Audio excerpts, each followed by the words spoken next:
early on, I was watching some of the broadcasts. I'm like, what am I doing?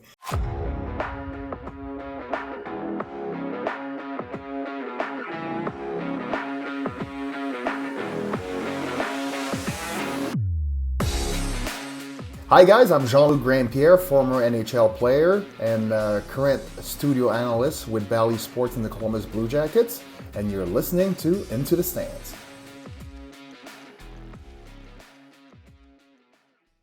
Welcome into the stands, everybody. Today we have former NHL defenseman, having spent time with several teams, including being on the inaugural team for the Blue Jackets, turned TV analyst for Bally Sports Columbus, Jean-Luc Grand-Pierre, sitting down with us today. Jean-Luc, thanks for stepping away from the TV set and joining me in the stands today. Yeah, my pleasure. It's another beautiful day here. It's been the best winter ever in Columbus, so not a problem at all. Absolutely. So for the listeners who aren't familiar with you, can you give us a little bit of background on yourself and your career and who you are?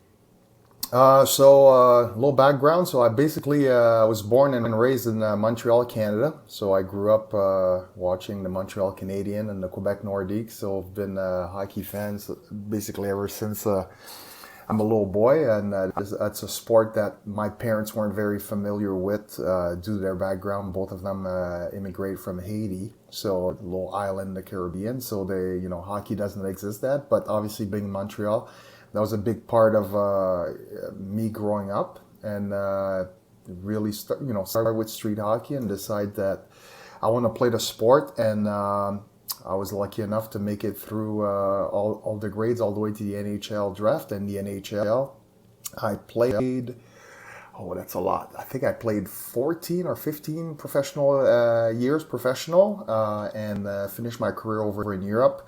And still reside in Columbus. Came to the Columbus Blue Jackets in 2000, and I've been calling Columbus home ever since. And now I'm retired, and I'm doing some broadcasting with Bally Sports and the Columbus Blue Jackets. That's awesome. So there's something about the city that just pulls people back in. Yeah, there really is. Once after I got traded from here, I kept my house here in the suburban area of Columbus, and it was something that I was going to hold on to until everything, the dust settles, and you're thinking about, well, what is going to happen here in the future, especially once you're in your late 20s and you're not going to be able to play forever. And my wife happened to be from the Cleveland area herself, and after playing in other markets, whether it was Atlanta or DC, it was something that I was like, I really do like Columbus, and I got to create a lot of friendships in the city. And it's not a lot of times the hockey players, while you're playing, you hang out just with your teammates, and people think that, hey, you have all this time to make friends and stuff, and you really don't. But what I did is I spent the off seasons in Columbus from the get-go to train here, and I got to make a lot of connection. Obviously, as most players go back home or wherever to train and relax, I stayed in Columbus and got to make a lot of good friends outside of hockey, and to me that was extremely valuable, and decided to make it home forever. That's awesome. So you mentioned growing up in Canada, and obviously hockey's huge up there. Did you play any other sports growing up, or were you pretty much hockey only? Yeah, big soccer guy. So I actually played highly competitive soccer all the way till I was I want to say 15. And when it becomes that age where your parents only have so many miles they can drive you around, and you can't be at two places at the same time. And once you get around 15, 16, it becomes extremely competitive, as in, it becomes more than a winter sport, and soccer becomes more than of a summer sport. So I had to make a decision at this time. I want to say I was 15 when I got an invitation to go train with the Canadian team in Mexico, and then I had my AAA tryouts literally that same week. So I had to make the decision between one and the other, and that was literally the last time I kicked a soccer ball. So that's crazy. I decided to go with hockey, and that was it for me. But yeah, soccer was a big part of, my dad grew up playing soccer, and obviously in Haiti it's huge. Yeah. So for him, I think it was good for me as far as like just staying in shape all summer long. Oh, for sure. I don't think that was their goal to keep me in shape necessarily. I think it was more I was extremely hyperactive and they wanted me doing things all the time, and it was a great way to lose some energy. For sure. Yeah, I could never play. I don't have that kind of energy to play soccer. So after playing for a few seasons, you became part of the inaugural roster for the Blue Jackets. What was it like becoming a part of a new franchise and having to not only play hockey but also build a brand of a team? It was honestly it was like an eye-opening experience. So a little background, right? So I grew up in Montreal, watching the Montreal Canadiens, Yep. where hockey is talked about literally 12 months a year. Yeah.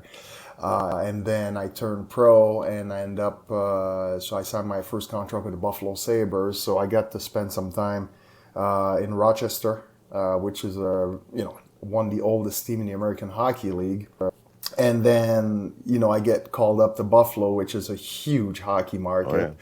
So, again, you go from Montreal to Buffalo and then all of a sudden, Columbus. And I knew nothing about Columbus. Like, I didn't even know what the Buckeyes were, to be honest with you. And I remember when I got traded, a couple people said, yes, well, you're going to Buckeye country. And I was like, what's a Buckeye? I have no clue what you're talking about. And they're like, oh, you'll find out soon enough, Oh, yeah. right? So, If you don't know, yeah, exactly. So, but I've never watched college football. Again, with my background being Canadian, I didn't really watch football growing up. And then once I got to Buffalo, it's all about the Bills. There's no big college.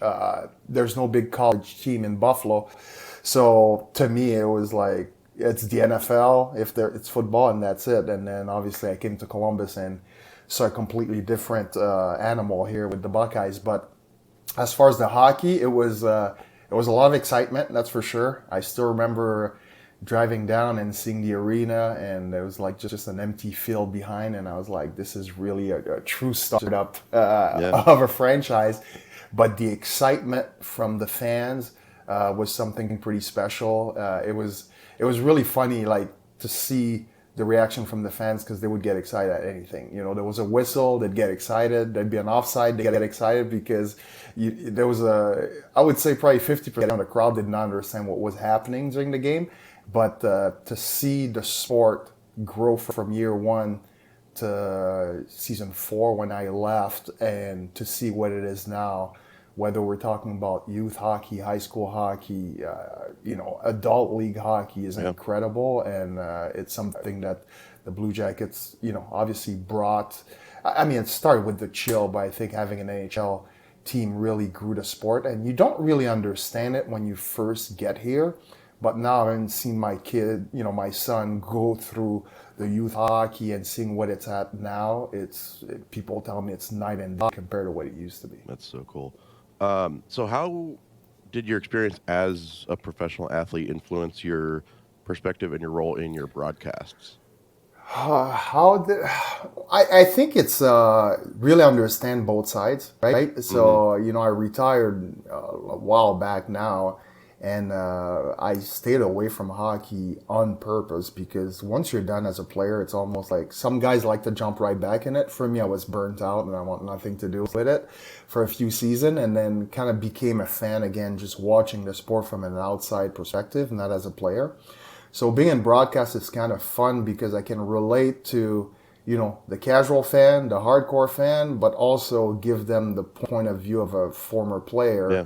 And what's going through their head, their body. And a lot of times people think, you're out there making excuses, but it's like, until you've been through it, you have no idea. Yeah. And myself first, I remember, being, in juniors, and you're playing 72 games a year, and you're riding the bus up and down, and you're playing 3-3s, and then same thing in the American League. And you're like, man, once you make it to the NHL, it's going to be so much easier because now you're flying, right? And you're being treated so well. Yeah. I mean, you have no idea. It gets harder and harder on your body the higher level you get to. So it's a perspective that a lot of people don't understand. But again, I've been through it. So to the best of my ability, I'm trying to convey that to the public. For sure. So you kind of mentioned how you took some time and kind of got away from hockey for a little bit. How did you get into the broadcasting role? Did somebody bring you in, or is that something that you went and seeked out, or how did that happen? So like I said, so once I retired, I went 100% into real estate. I've always been passionate about real estate. So I got my license, I want to say in 2009. So yeah, it's been 15 years now. 2009, got my license and dove like 100% into real estate. And that's something I was passionate about. And then all of a sudden, one of my, actually, he's my friend now, but I didn't know him at the time. I was at a football game in New Albany watching the high school, and he came to me and said, "Hey, I'm gonna start a hockey program in Columbus, in New Albany, because we didn't have a high school team. He's like, would you be willing to help?" And I was like, "Oh, I'd love to." So I coached high school for 5 years, and that's kind of what, like, just giving back to the community was something that I really enjoyed, just being around the kids. And so that kind of like reignited my passion for the sport again, Yeah. right? To seeing it as like that innocent stage where winning, it's bigger than winning and losing. You try to just form young men and women into the working world or whatever that may be for them in the future, not necessarily just hockey. And then one of my former general manager happened to be working with the Buckeyes women's hockey team and asked me, he's like, "Hey, would you like to do some broadcasting for the women's team?" And I said, "You know what? Why not?" And so I did that for a couple seasons. And then from there on, I started doing some playoff coverage with the Blue Jackets on the radio side with Ryan Mitchell and Bob McCalligot. And then next thing you know, Bill Davidge was retiring, and I literally just happened to run into him in the parking garage after a game, and he's like, "Have you ever considered doing, TV?" And I was like, "No." I'm like, "I'm too busy with real estate right Yeah. now." And he kind of winked at me, and he's like, "You should take a good look at it, because I think that's something you'd really enjoy." And at first I was like, "Why are you telling me this?" And then a little I know it's because he was going to retire. Yeah. So that's literally how I got into broadcasting with the Blue Jackets. But it really started with the Buckeyes, and I was very unfamiliar with the women's college game, and really started appreciating how skilled and how exciting it was, and that's how it started. So have you paid attention at all to the new PWHL league?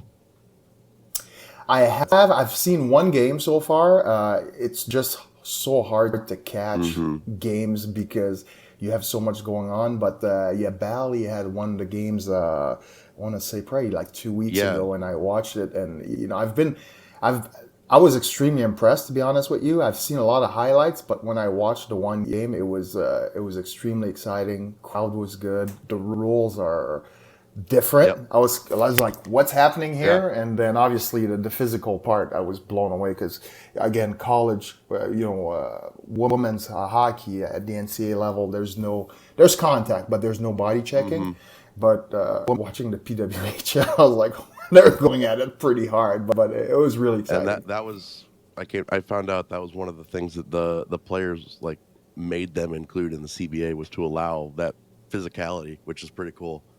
Right. So it's fun. Was there somebody that you kind of looked up to or tried to shape your broadcasting style after, or did you just kind of do your own thing? When you start, you're always thinking like, "Hey, I want to be like this person." But at the end of the day, through the years, I realized like you just have to be yourself, and you can take some hints here and there from other people, but to me, our show is so.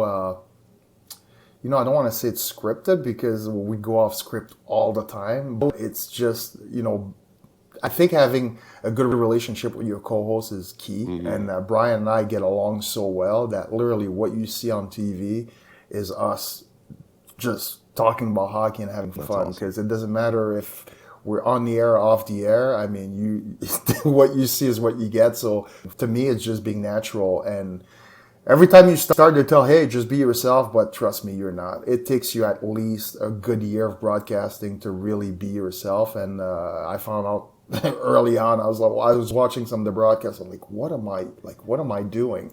This is not me. And then now finally I can be like, it's just me. Yeah, kind of relax a little bit.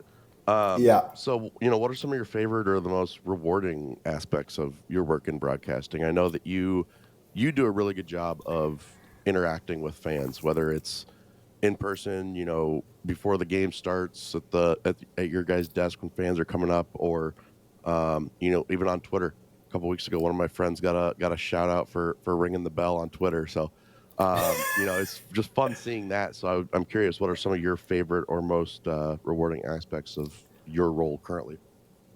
I think the connection with the fan is definitely something that's extremely rewarding, and it's kind of funny, right? I'll go, I'll run to Costco or whatever, and I'll see people, and they kind of just look at me and they just point, and then some people will just come and talk to me, and it's like I love the interaction with the fans, and it's a lot of people like. I don't know if they're afraid or if they value your time and stuff like that, but like to me, I that's my favorite part. And even when I was playing, it's like you never take it for granted, and you appreciate the interaction with the fans. So to me, that's probably the most rewarding thing is whether it's a 90-year-old grandpa or a 6-year-old that's just starting to skate. I encourage you, don't be shy. Just come over. We'll take a selfie or whatever you want to call it. And I'm more than happy to talk about the Jackets, hockey. I don't care what it is. Golf. I'm an open book, and I love connecting with the fans. So to me, that's probably the most rewarding thing. And then yeah, that's probably That's it. so cool. Can you share, one or two memorable moments from your career, whether it's your playing days or broadcasting? Oh, memorable moments. I would say so. Playing days, I would say obviously being drafted is like it's just the beginning of a journey that you just hope to sign eventually and play one day in the league, whatever that is. So to me, that was probably one. And then the Stanley Cup final. I'm gonna age myself here. '99, when I was in Buffalo and we made it to the finals against Dallas. That was probably.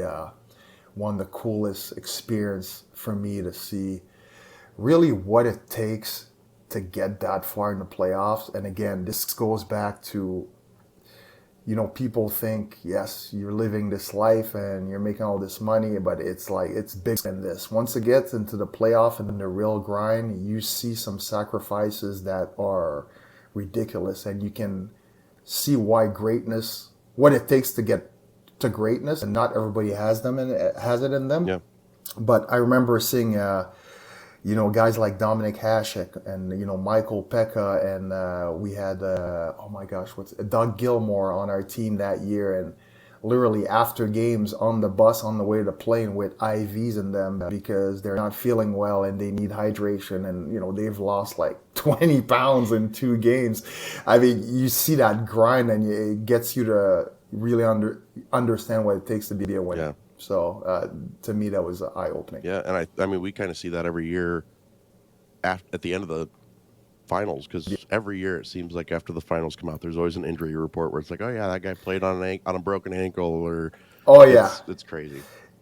it is insane. So, what advice do you have for anybody looking to start a career, either as an athlete or on the broadcasting side, since you kind of have experience in both?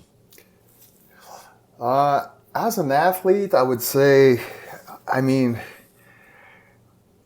whatever you're doing, however, depending, it doesn't matter how hard you're working, you got to think somebody else is more talented and working harder than you all the time. And that's what makes the scale tick, right? Between, it's not about talent, it's not about just hard work. It has to be a combination of both. And to me, there's some great example, and the biggest one, I was just talking to one of the general manager for the Tampa Bay Lightning at the game the other day, and he was telling me about Nikita Kucherov, and everybody thinks Kucherov is like just this super talented guy, but he was telling me he's like all summer long, he's like in June when he was out there renting the ice by himself 6 days a week.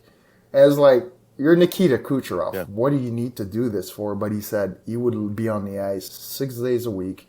He said before every single game, he's doing video.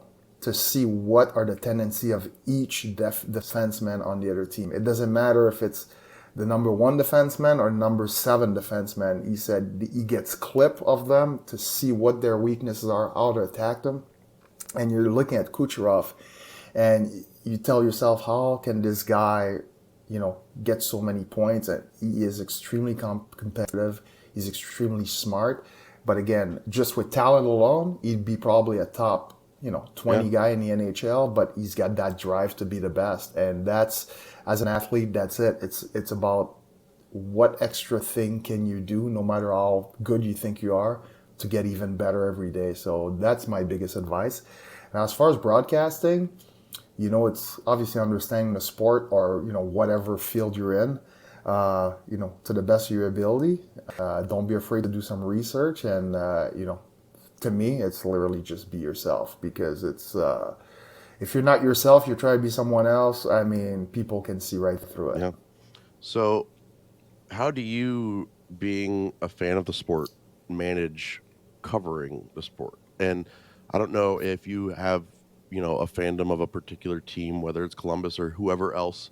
How do you kind of stay more neutral, or do you let yourself kind of be a fan of a team or otherwise when you're doing games? Yeah, so when we obviously, so you're doing the broadcast and you're covering the Columbus Blue Jackets. So most of our stories are focused around the Blue Jackets, right? Now, if I'm working for a network that is like, example, I did some game with TNT, during the playoffs, right? So at this point, you're doing research on twice as many players, twice as many teams, and you're a fan of the game, but you're being very, you have to be careful not to be like, hey, look at this guy, and not talk about the other team, right? Now for the Blue Jackets, it's different because we're focusing mainly on the Columbus Blue Jackets. So there's more stories from the Jackets pushed in there.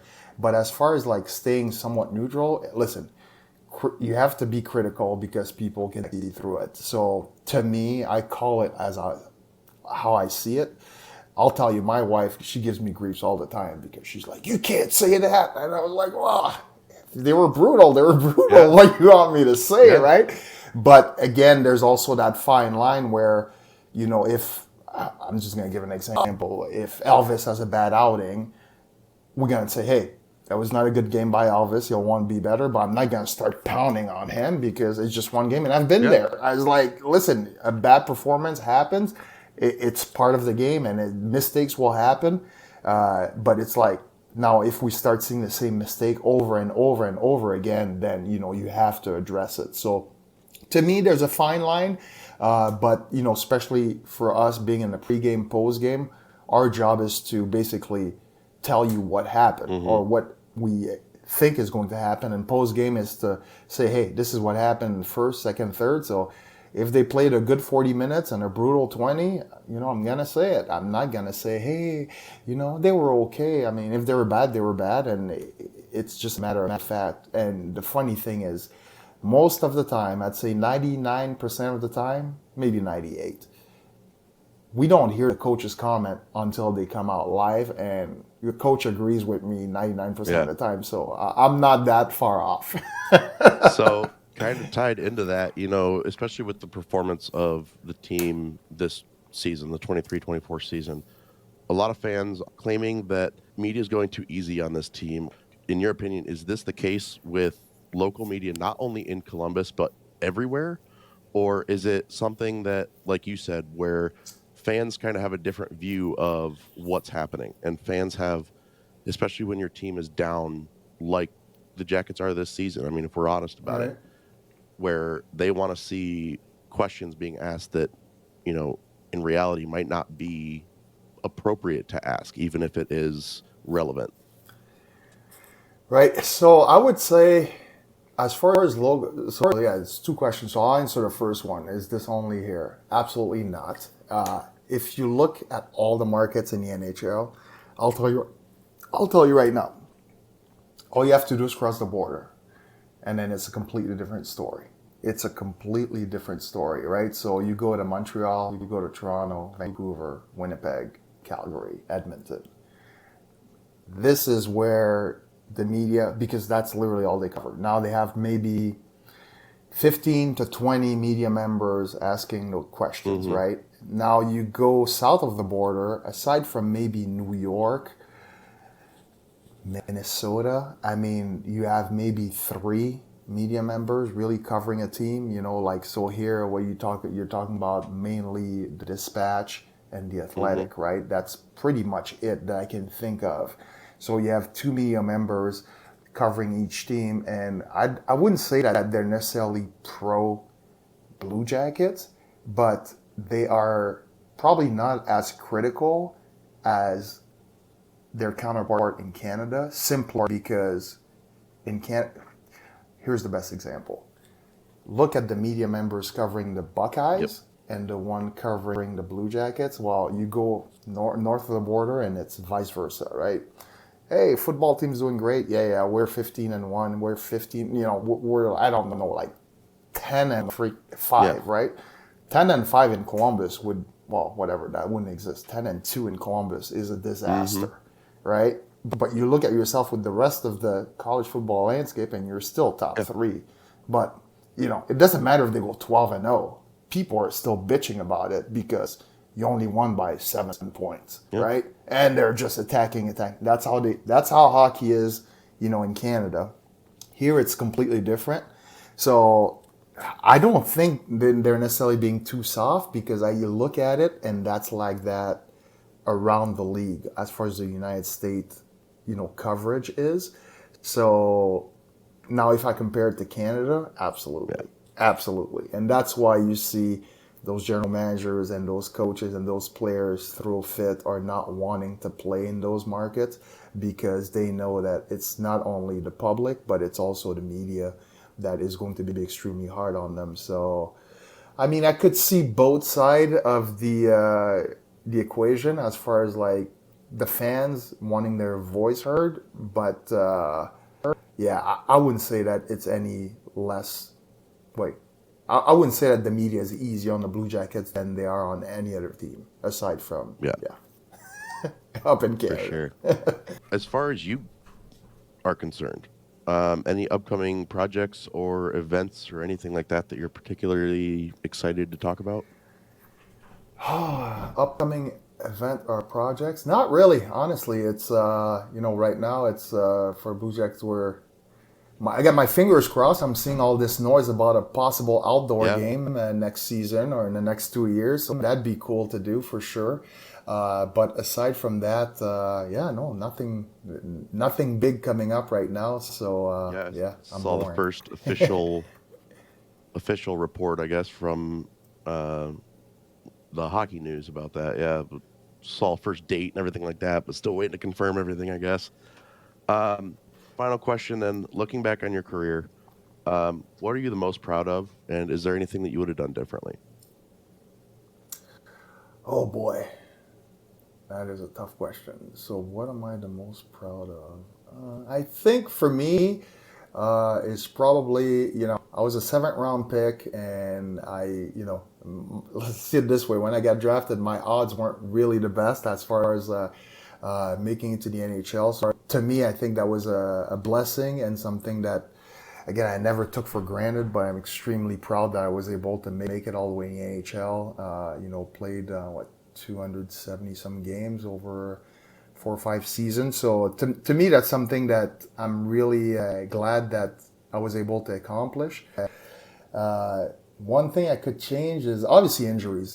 For me, what basically ended my career in North America was a fracture of my orbital bone that kind of gave me double visions. And at this point, I pretty much knew that playing hockey in North America was going to be the end for me, because, anytime I got hit to the face or anything like that, I'd have some vision problems. So that's why I ended up going to Europe. So that's probably my biggest regret is the injuries, but there's nothing you can do about it. It's just part of the game. So not really any big regret or anything that I could change, aside from maybe not blocking a shot with my face.